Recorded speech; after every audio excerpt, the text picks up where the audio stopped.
Assalamualaikum, selamat datang buat teman-teman yang baru saja bergabung. Jangan lupa klik subscribe, agar kalian tidak ketinggalan informasi bansos dari channel ini. Buat teman-teman yang sudah subscribe dan like video ini, saya ucapkan terima kasih. Semoga kalian sehat selalu, dan dilancarkan rezekinya. Amin ya robbal alamin.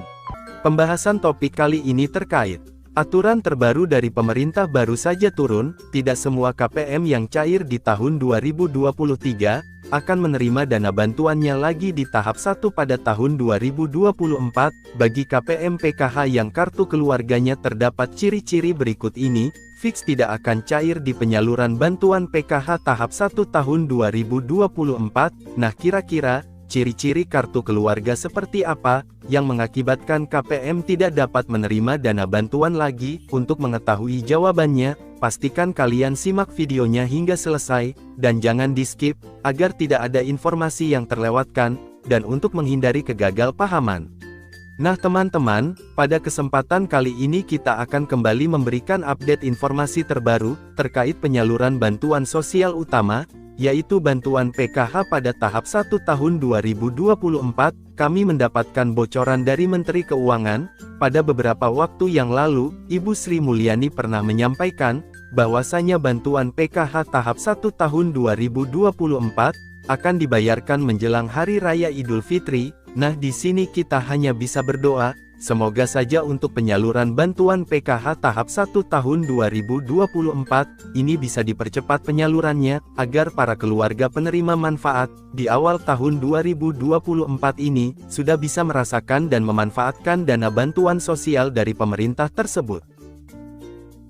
Nah, di sini yang perlu teman-teman KPM catat adalah, pemerintah pusat atau Kementerian Sosial, saat ini sedang membuat aturan baru, untuk memperketat seleksi penyaluran bantuan sosial, yang salah satunya adalah bantuan PKH, di mana tidak semua KPM yang cair di tahun 2023, akan cair kembali dana bantuannya pada tahun 2024, mungkin teman-teman banyak bertanya-tanya.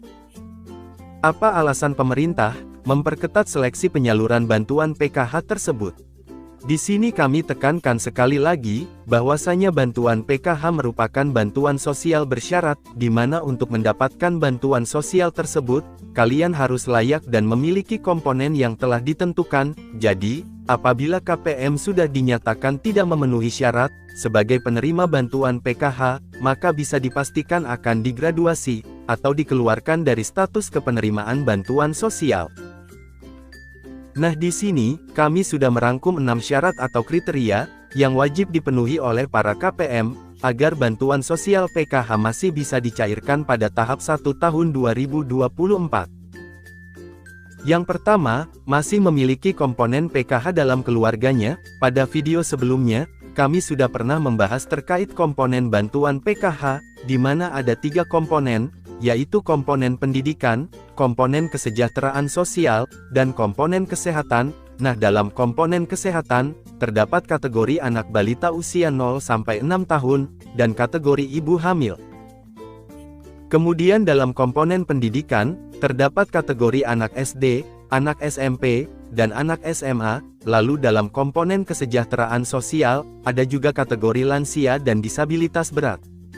Jadi, apabila ada KPM PKH yang di dalam keluarganya, sudah tidak ada lagi komponen PKH, maka dana bantuan PKH-nya, tidak akan cair lagi tahun 2024. Kemudian yang kedua, namanya tercatat aktif di DTKS, atau Data Terpadu Kesejahteraan Sosial. Ini merupakan aturan mutlak, dan tidak dapat diganggu-gugat, karena sesuai dengan keputusan Kemensos, bahwa setiap penerima bantuan sosial, yang bersumber dari Pemerintah Republik Indonesia, harus tercatat aktif pada DTKS. Nah untuk melakukan pengecekan, apakah kalian masuk dalam daftar DTKS atau tidak, kalian bisa mengakses website, cekbansos.kemensos.go.id, di mana pada aplikasi Cek Bansos, kalian bisa melakukan usulan atau sanggahan, bagi KPM yang layak ataupun tidak layak, mendapatkan bantuan sosial. Hal ini dilakukan, agar penyaluran bantuan sosial dari pemerintah, itu bisa lebih tepat sasaran. Lalu yang ketiga, memiliki data kependudukan yang aktif, dan padan dengan data yang ada di DTKS. Jadi, apabila data Dukcapil KPM dengan data DTKS tidak padan, bisa dipastikan, ini merupakan penyebab dana bantuannya tidak cair.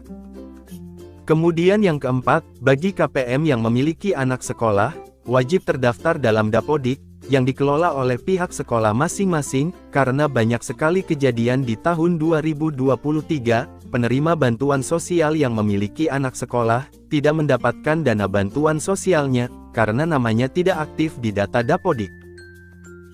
Selanjutnya yang kelima, KPM tersebut dinyatakan layak sebagai penerima bantuan sosial oleh pemerintah daerah. Di sini ada beberapa sebab KPM PKH dinyatakan tidak layak sebagai penerima bantuan sosial. Yang pertama, sudah sejahtera. Yang kedua, meninggal. Yang ketiga, termasuk ASN, TNI, atau Polri. Yang keempat, pensiunan ASN, TNI, atau Polri. Yang kelima, memiliki upah di atas UMP atau UMK. Dan yang keenam, memiliki penghasilan yang bersumber dari APBN atau APBD. Jadi teman-teman juga bisa mengecek pada kartu keluarga, apabila di kolom pekerjaannya tertulis sebagai ASN, TNI atau Polri, BUMN dan BUMD, atau tertera sebagai anggota dewan, hal tersebutlah yang bisa menjadi penyebab, kalian tidak bisa mencairkan dana bantuan sosial lagi.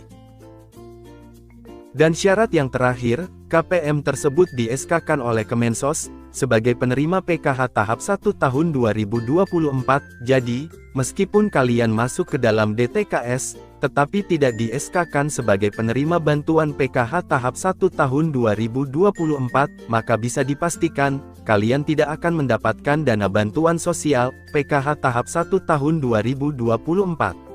Dan perlu diketahui, Kementerian Sosial menetapkan KPM sebagai penerima bantuan sosial, itu menggunakan landasan data, jadi, apabila ada data yang bermasalah antara DTKS dengan Dukcapil, atau antara DTKS, Dukcapil, dan perbankan, maka bantuan sosialnya tidak akan dicairkan oleh pemerintah pusat, meskipun teman-teman memiliki komponen, atau dinyatakan layak mendapatkan bantuan sosial.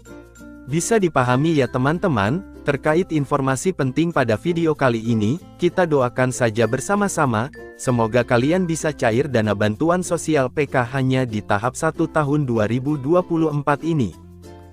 Sekian informasi yang dapat saya sampaikan pada video kali ini, terima kasih sudah menyimak videonya sampai habis, dan jika Anda berkenan jangan lupa like, comment and subscribe. Sampai jumpa di video selanjutnya.